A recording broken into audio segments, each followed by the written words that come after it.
काय झालं की अचानक गावी जावं लागणार होतं आम्हाला. तळ्यात आम्ही जेव्हा पोहोचलो तेव्हा जवळ-जवळ 12 वाजून गेले होते. अशी मोजकीच दुकानं ओपन होती.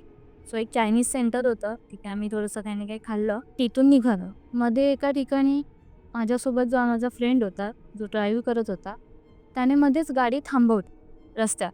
दरवाजा उघडला आणि बाहेर पडलो. त्याने दरवाजा ओपन केल्याबरोबर मी त्याला विचारलं, की "अरे काय झालं?"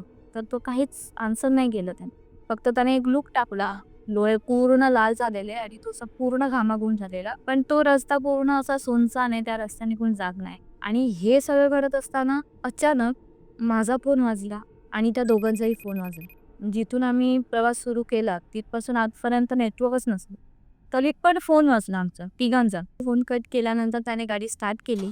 पण जवळ-जवळ 2.5 ते 3 तास आम्ही तिथेच होतो. तो जो रस्ता आहे तो संपतच नव्हता. म्हणजे चकवा लागतो जसा, तसं झालं होतं. मला अक्षरशः रडायला यायला लागलं त्यावेळी.